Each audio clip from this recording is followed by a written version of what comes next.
वालेकुम, मैं हूं डॉक्टर अवाब, कंसल्टेंट साइकियाट्रिस्ट। हम बात करेंगे attention deficit hyper activity disorder यानी एडीएचडी की, जो कि एक यंग एज में स्टार्ट होने वाला प्रॉब्लम है और अमूमन परवेसिव होता है, लंबे अरसे तक या थ्रू आउट लाइफ रहता है।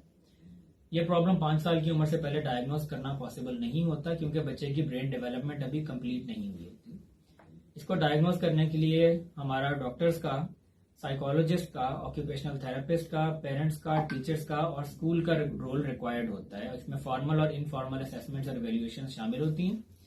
इसके मेन फीचर्स ये होते हैं कि बच्चा ध्यान नहीं दे पाता, चीजों को जल्दी भूल जाता है, ज्यादा देर तक एक टास्क पर बैठा नहीं रह सकता, चाहे वो होमवर्क हो, चाहे वो कोई मूवी या कोई कार्टून हो।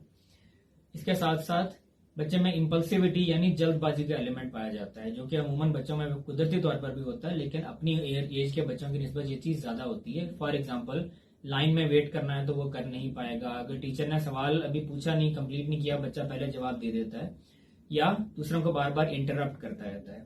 इसके साथ साथ बाज दफा ऐसी तेजी होती है कि अपने आप को मुश्किल सिचुएशंस में डाल देते हैं बच्चे, जिसमें कि खिड़की से कूद जाना, सड़क पर भाग निकलना, हाथ छुड़ा लेना, अपने आप को डेंजरस सिचुएशंस में डाल लेना बगैर सोचे समझे कि इसके क्या रिजल्ट्स हो सकते हैं। और हाइपर एक्टिविटी होती है, जिसमें जरूरत से ज्यादा एक्टिविटी है, भागना दौड़ना है, नींद को पूरा ना करना है। ये सारी अलामत अगर प्रेजेंट होती हैं और एटलीस्ट 2 जगहों पर, यानी फॉर एग्जांपल घर या स्कूल 2 जगहों पर कॉन्स्टेंटली आ रही हैं, इसके पीछे कोई और रीजन नहीं है, बच्चा अपसेट नहीं है, कोई और वजह नहीं है, तो फिर ये एडीएचडी कहलाता है।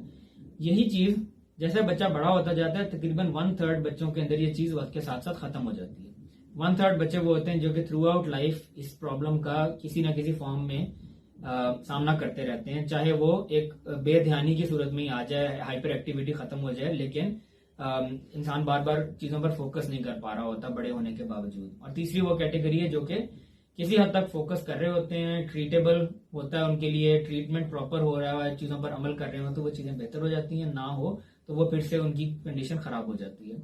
इसके लिए मुख्तलिफ तरह की मैनेजमेंट ऑप्शंस अवेलेबल होती हैं, जिसमें सबसे इंपॉर्टेंट बिहेवियरल इंटरवेंशन हैं। बच्चे का स्कूल में और घर में उससे काम कराने के कुछ तरीके, कुछ टेक्निक्स हैं, कुछ लर्निंग और ऑक्यूपेशनल थेरेपी की इनपुट आती है, कुछ टीचर्स की तरफ से इनपुट आती है और बेसिक गाइडेंस के साथ चीजें इंप्रूव कर जाती हैं। इसके अलावा पेरेंटिंग स्किल्स के ऊपर काम किया जाता है। और अगर ये सब चीजें नाकाफी रहें या प्रॉब्लम बहुत सवेयर हो तो फिर कुछ ट्रीटमेंट्स हैं दवाइयों के फॉर्म में, जिसमें यूजुअली सबसे फर्स्ट लाइन स्टिमुलेंट ट्रीटमेंट्स हैं, जो कि अटेंशन को बहुत बेहतर बना देते हैं। लेकिन इसके साथ साथ ये ट्रीटमेंट्स वो होते हैं जिनको स्टार्ट करने से पहले भी बहुत सारे टेस्ट करने होते हैं, बच्चे को एग्जामिन करना होता है, या किसी बड़े में है तो उनको पहले प्रॉपर तरीके से चेक करके दूसरे डॉक्टरों से, खुसूसन बच्चों के डॉक्टर से मशवरा करके फिर वो ट्रीटमेंट शुरू किया जाता है। और ये लंबा अरसा चलता है और इसको बार बार मॉनिटर करते हैं, जिसमें बच्चे का हार्ट रेट, उसका ब्लड प्रेशर, उसकी ईसीजी, ये चीजें वक्तन फक्तन हम रिपीट करते रहते हैं, मेक श्योर करने के लिए कि दवाइयां वो प्रॉपरली टॉलरेट कर रहे हैं, उनका खाना पीना वगैरह से मुतासर नहीं हो रहा। बाद बच्चों में जिनमें वजन नहीं बढ़ रहा होता दवाई खाने के बाद, या उनकी नींद कम हो जाती है, फिर ऐसे बच्चों में हम दवाइयों के कोई ऑल्टरनेटिव या मुतबादिल देखते हैं।